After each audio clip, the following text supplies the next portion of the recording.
Don't you lose sight of what you want.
Greetings fellow captains and welcome back to World of Warships with the Hivehound, and meet the glorious Queen Elizabeth, the lead ship of the 5 super dreadnoughts built by the Royal Navy, and this being the lead ship and named after Queen Elizabeth I of England herself. The first ever ship to be equipped with 15-inch main armament guns, the predecessor of the Iron Duke class battleship, and designed to take on the likes of the German Koenig and Bayern class ships. The interesting thing about the Queen Elizabeth class that's not well known, because not many records survived the files of the Board of Admiralty.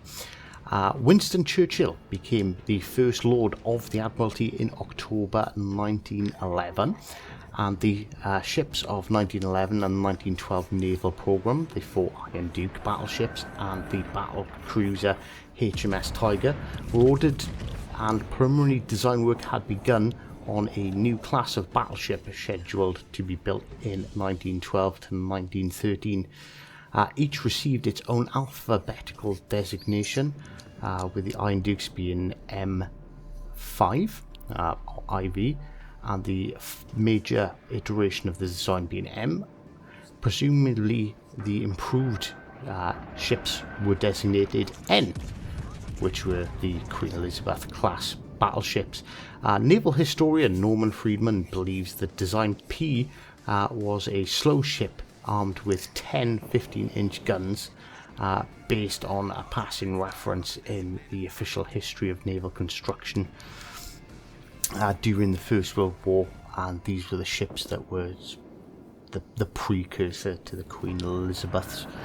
Now, the Queen Elizabeth's sister ship, the Warspite, has an extremely interesting history, so I'll link that in the description. It's on this channel. I've done a rather extensive video about the Warspite, the grand old lady, she was affectionately known by.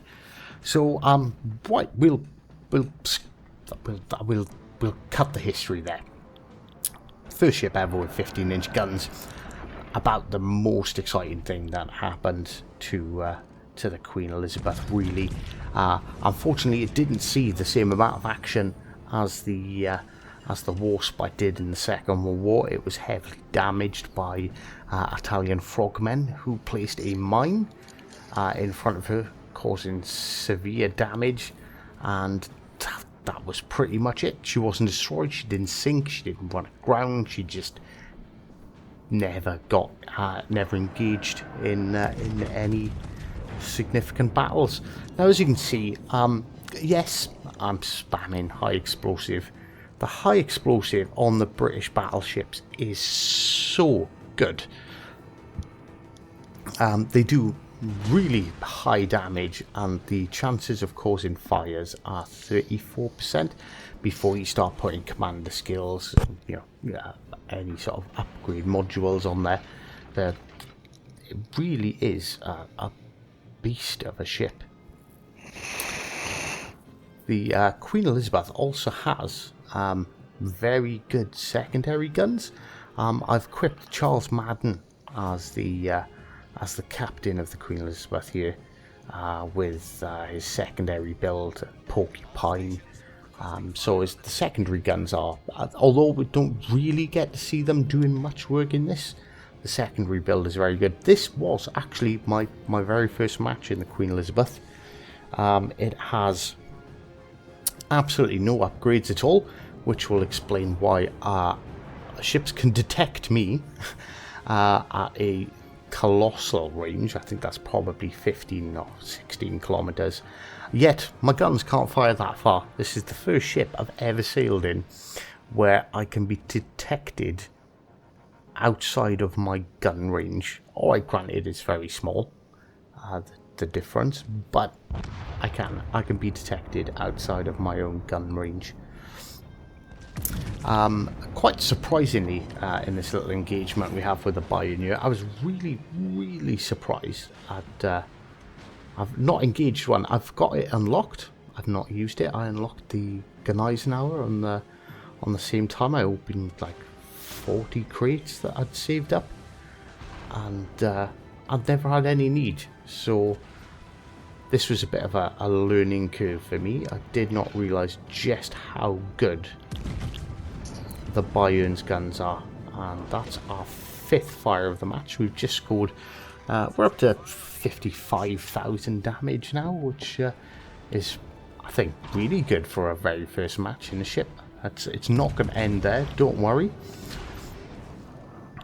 I probably should have switched to AP due to how close we are, but for some unknown reason I was just enjoying the HE so much I just continued to fire it. So the Bayern is going to turn her guns on to us, and it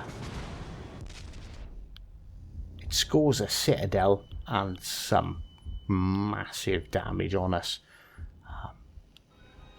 Sort of took out one of our guns as well. So this is where I start to realise, like, right, okay, our Bayern's got a bit of bite to it. We set another fire, putting our damage up to almost 70,000. I'm sure it'll hit 70,000 in a couple of seconds here. And so we know the Bayern's got some nasty guns, so we start turning in, and even with our Jesus Christ, this me in game, fucking monstrous guns. It does. Even with us angled towards it, bow tanking, it's still absolutely ploughed through our frontal armour. So we finish it off and pick up our Arsonist award. So yeah, so like I said, I very much focused this entire game on high explosive, just to see how good it is, how much damage can I do with high explosive. If you are going to use high explosive a lot in a British battleship, you got to remember, if it's against cruisers and destroyers, yeah, that's fine. A battleship though can can repair a significant amount of that damage back up.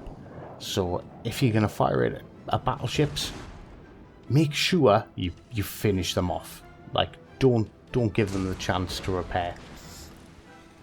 Keep on attacking them, keep on hitting them, and see what sort of damage you can actually do. So we're up to just shy of 80,000 damage when we start focusing this Nuremberg. This Nuremberg is about to disappear behind the island.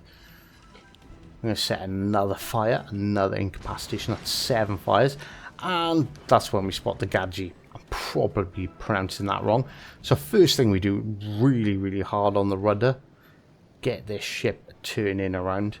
One, because I want to try and shoot the little bugger with my rear turrets, and 2, chances are he's fired torpedoes, and to try and dodge them. So he does go undetected, and we do miss. So we continue to hit the Nuremberg, scoring more hits, and yet another fire, taking our fires up to 9 for this this battle.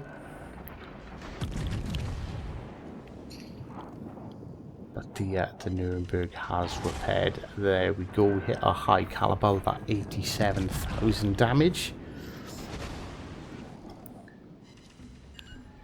And then continue to score our 10th fire. And not only that, you notice get a lot of incapacitations as well. HE, don't forget, HE can knock out secondary guns, it can knock out torpedo tubes, it can knock out anti-air weapons. You know, it is very good, especially with, you know, nightmare ships like the Scharnhorst. It's got ridiculous secondaries and torpedoes, but if you can hit a Scharnhorst with enough high explosive, it will never have the opportunity to use them, because not only can you damage them and incapacitate them, you can also destroy them as well. I seem to be wrestling my mic in game at this particular point in time. So, and unfortunately that was the end of our first match. So 95,000 damage purely with the AP. I think we done particularly well there. I'm not going to bang on too much longer. It's my second video of the week. I'm in a rush. I'm going away. So I'm gonna leave it there. We'll pop up the end plates and have a look at how we done overall.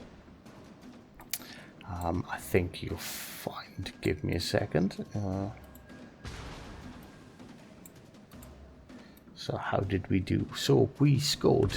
We earned 175,000 credits. Really good for a tier 5. Got ourselves an arsonist, high caliber, just shy of 5,000 XP, with 1,800 base XP.